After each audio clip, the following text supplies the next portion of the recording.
piégeant, c'est parce que les gens... Parce que je te piégerai pas 2 fois, je l'avais fait la dernière fois, donc c'est plus drôle. T'es bien fin, qu'est-ce qui se passe? Ben, je l'ai déjà piégé, okay. David Paré, coach en séduction. Et voilà. Mais gars, tu vois, Jean-Philippe, il était prêt. Mais fais jouer pareil, Jean-Philippe, fais jouer pareil. Ça, c'est quand je piège mes invités. On dirait que tu t'es auto-piégé là-dessus parce que toi aussi, t'as entendu que ça arrivait. Pas 2 fois, Cybèle, pas avec le même, quand même.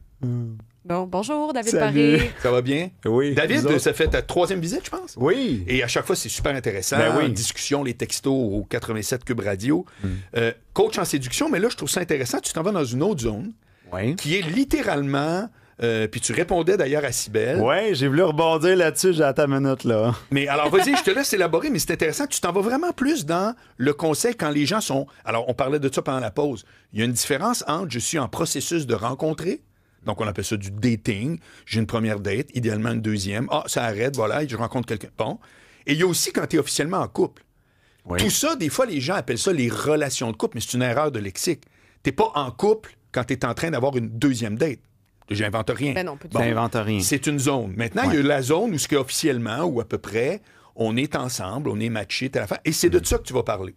Et je trouve ça intéressant parce que tu rebondis sur un commentaire de Cybèle de la dernière fois. Ouais, c'est parce que là, Cybèle, je parlais, puis elle disait, coudonc, c'est de la performance, cette affaire-là? C'est quelque chose comme ça que tu as dit. Ouais. Puis là, j'ai dit, on rentre dans le mythe, parce que ça cache le mythe du, voyons, c'est pas naturel. Hein?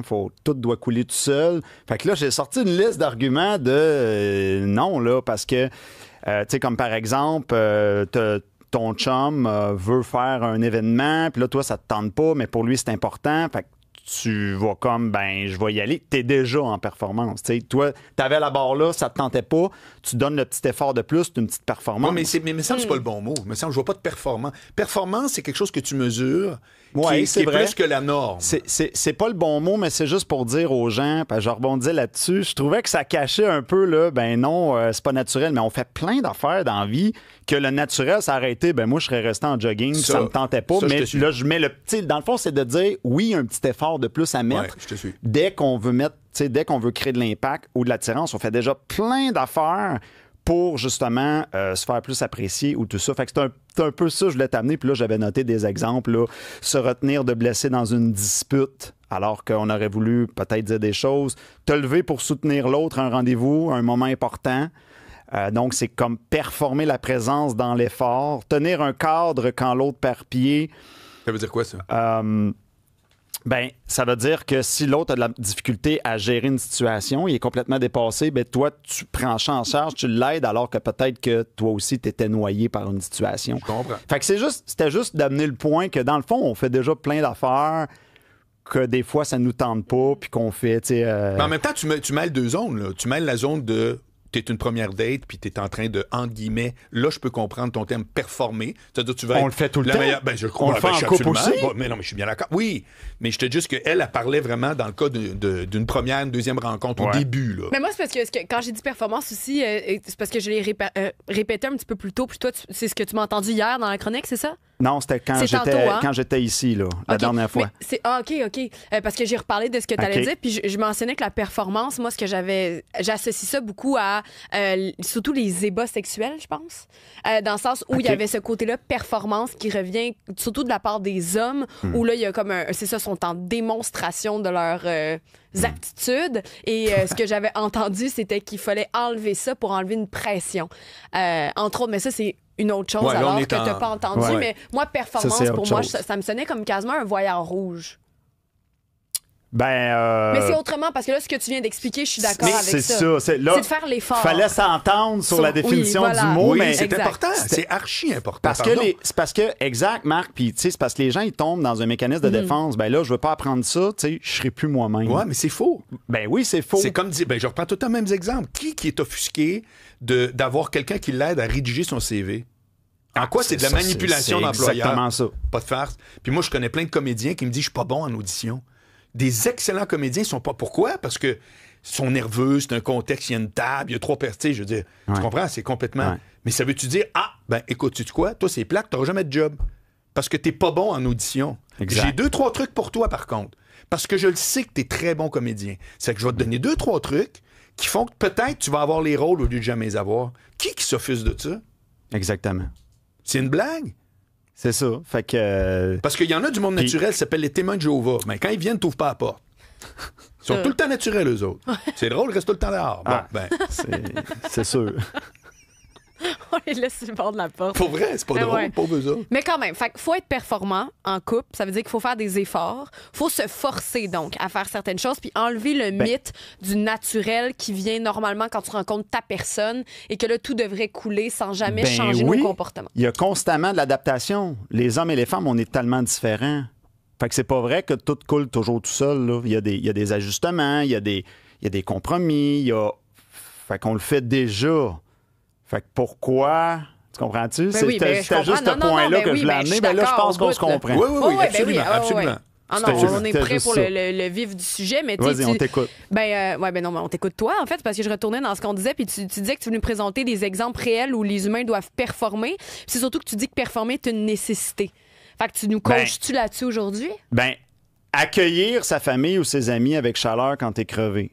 Hein? Moi, je me rappelle, il y a un gars que j'ai coaché, il me dit, là, je me suis fait présenter, dans le fond, à sa nouvelle blonde. Il dit, mais là, ça me tentait pas. Fait que là, il est allé comme du reculon. Fait que, tu sais, il y avait à bord là. Fait que, il s'est pas vraiment tant présenté, mais là, j'ai dit, non, tu peux pas faire ça, là.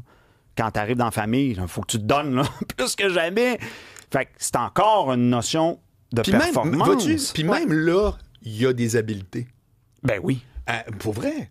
C'est comme c'est une zone qu'on pense jamais. Mais mettons, c'est ultra révélateur de dire tu présentes ta blonde à ta mère, à ton père, ou à tes amis ou whatever.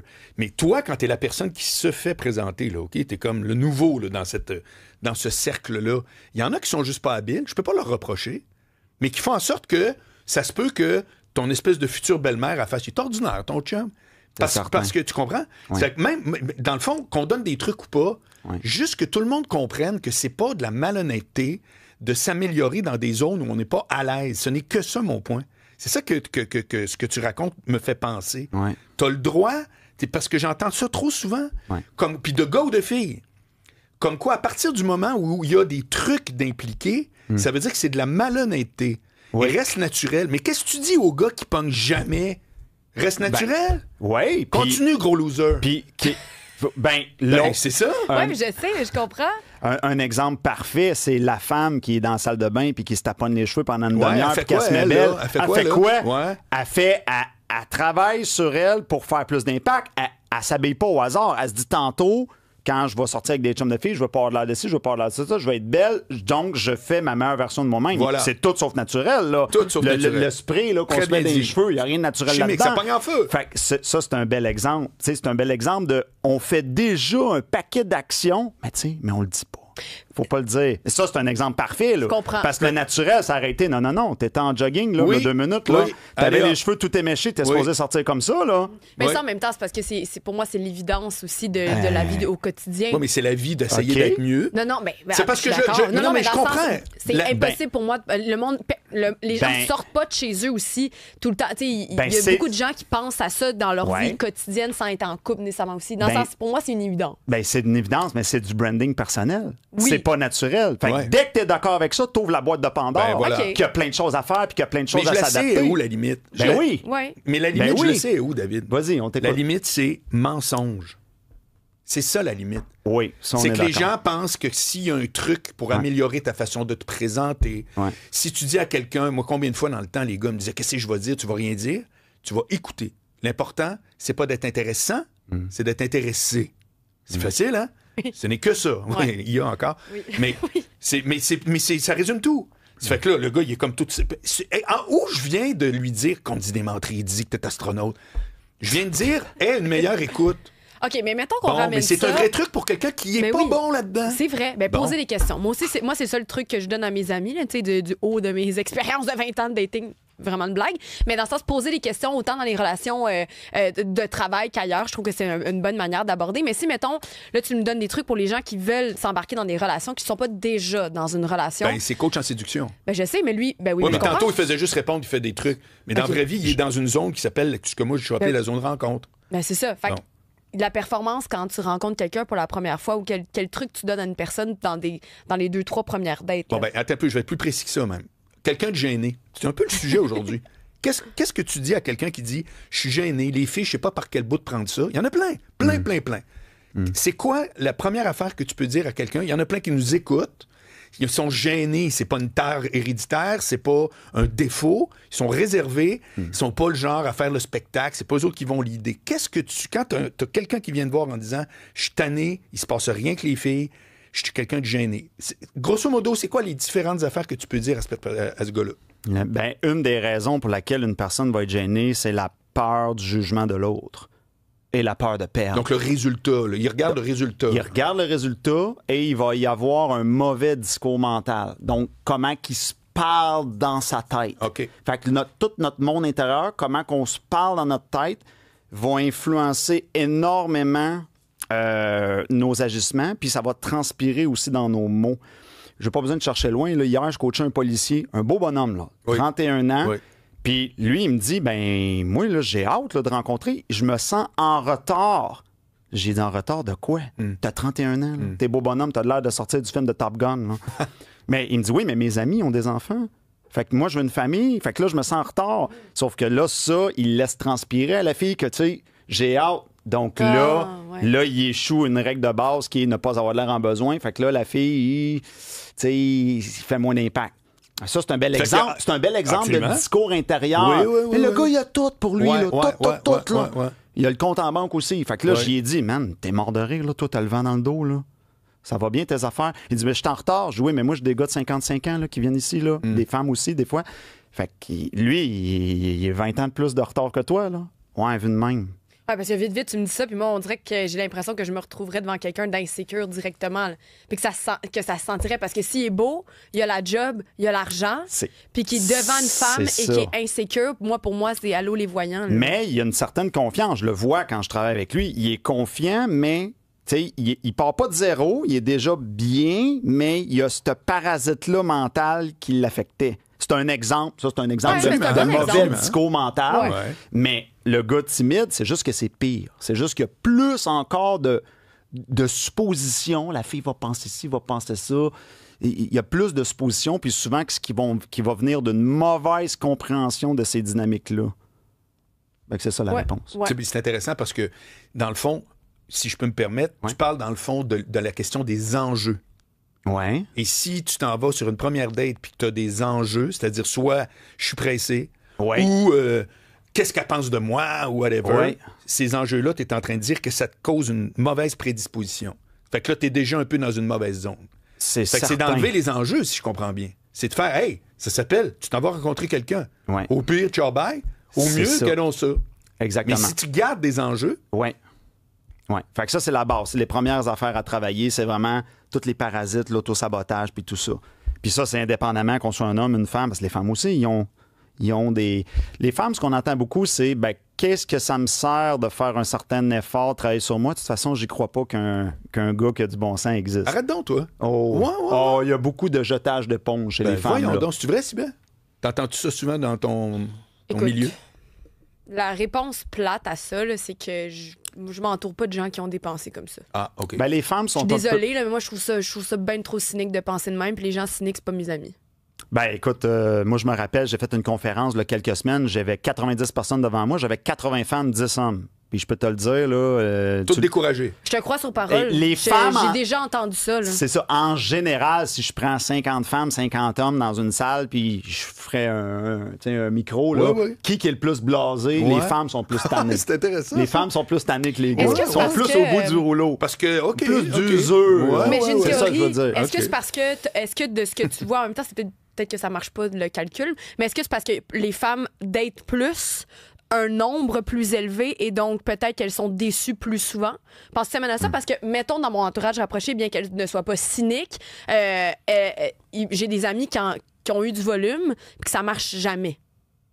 Fait que là, ils n'ont pas jeté l'éponge, mais Mais quand tu dis ça marche jamais, tu veux dire quoi? Ben, ça ne mène jamais à quelque chose de plus qui se développe sur le temps. Okay. Ça peut rester quelques dates, après ça peut être juste c'était le fun, puis à un moment donné, souvent c'est les hommes qui, soit le fameux ghosting dont on a parlé, donc d'arrêter complètement de parler à l'autre. Fait que ça, j'ai non, vu mais ça. C'est pas puis moi, les plus gars, ce que j'entends. J'espère que tu es au courant.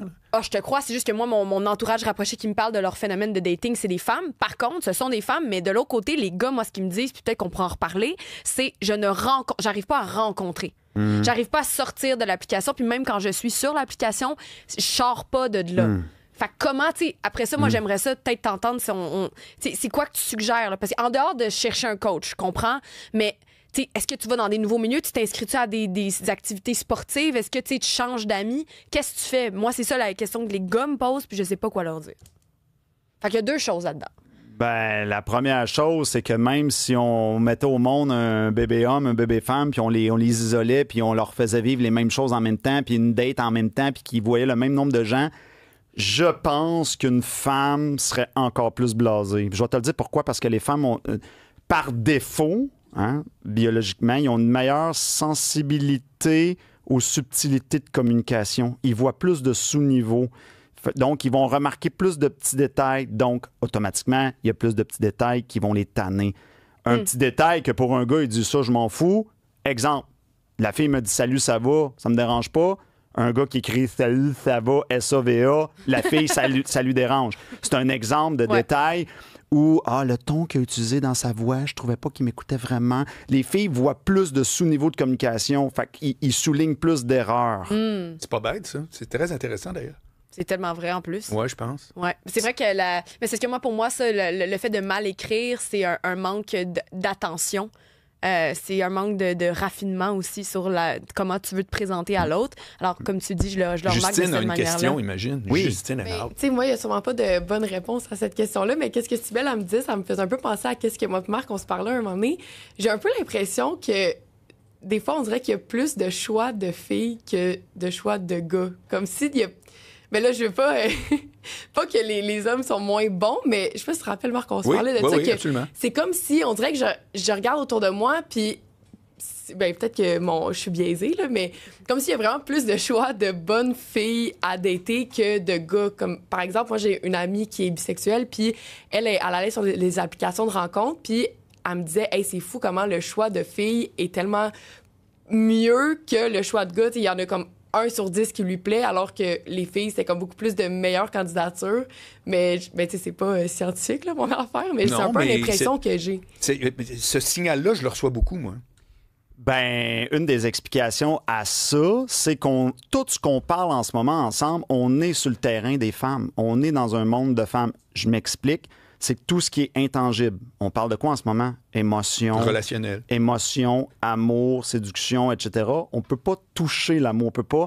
On est dans le terrain des femmes. Par défaut, les femmes ont une petite coche plus forte que les gars par défaut. T'sais, une femme qui étudie rien, un gars qui étudie rien toute sa vie, exemple, là, par défaut, la femme est plus forte. Fait que c'est normal que la femme fasse, ben, il me semble que moi, ben oui, mais t'es déjà plus forte par défaut.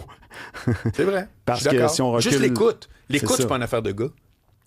Non. C'est une affaire de filles. Je pardon, Ouais. là, c'est flagrant. Moi, toutes les personnes que je connais qui sont légendairement avec un problème d'écoute, c'est que des gars, là. Il n'y a pas de filles, là. Ouais. Légendaire. Ah oui, ah non. Ben, t'as peu. Dans ma conférence, je donne le truc. Je t'ai-tu parlé? Pourquoi c'est quoi le truc quand quelqu'un... Non.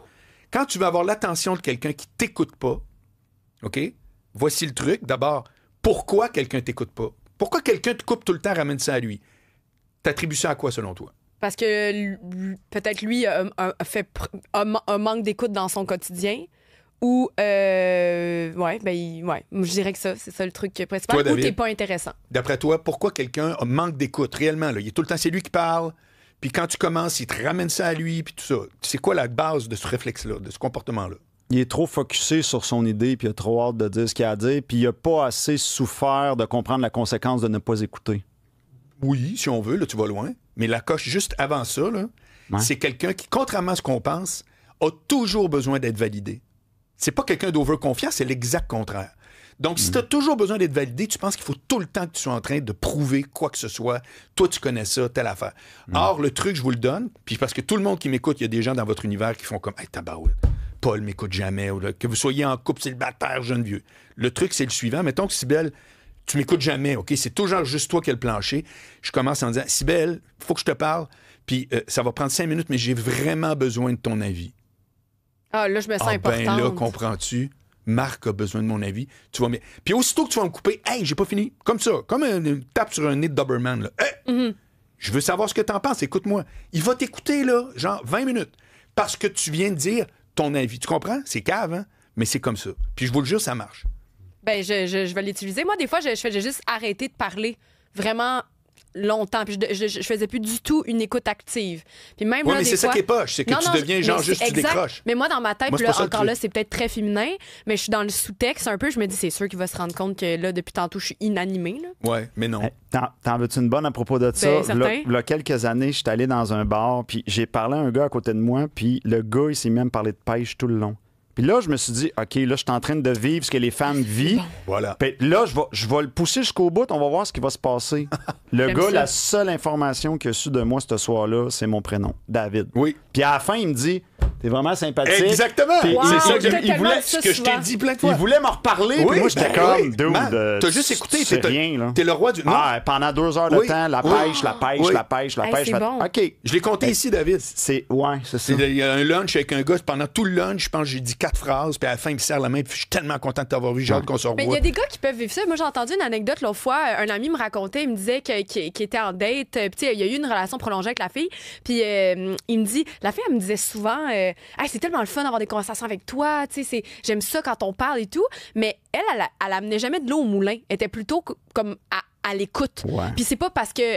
en fait, c'est parce qu'elle avait comme rien à dire, elle avait rien à amener. Mais c'est pas vrai, mais déjà. lui, C'est tellement cave. ben dans C'est cette pardon. situation-là, non, mais le gars qui me raconte ça, mon ami, il m'explique ça, il dit, c'est pas parce que je l'écoute pas, c'est pas parce que je lui lance pas des perches, elle a comme rien à dire. Ouais, mais ça, c'est l'autre côté de la montagne. C'est-à-dire, à un moment Comment donné, ça? ben, si tu fais juste écouter... Mais c'est pas mieux. Je sais, c'est exactement Mais mon point. le fait qu'elle dise, hey, on a tellement des belles conversations quand elle trouve- participe ouais, pas ouais. tant que ça à la conversation, c'est Oui. étrange un peu Oui. aussi. Je sais pas si c'est quelque chose qui peut arriver souvent, mais Mais encore, comme d'habitude, Ouais. on pourrait en parler pendant 22 ans, mais déjà, c'est là. Ben oui, qu'est-ce que tu veux, regarde, il est 12h37. là, ça n'a pas d'allure, ça Ah va oui, trop quand vite. David vient, mais il revient la semaine prochaine. L'autre semaine Oui, après. oui, je reviens. Yeah! Parfait! Salut tout le monde. Bon. Bye, David Paré, coach en séduction.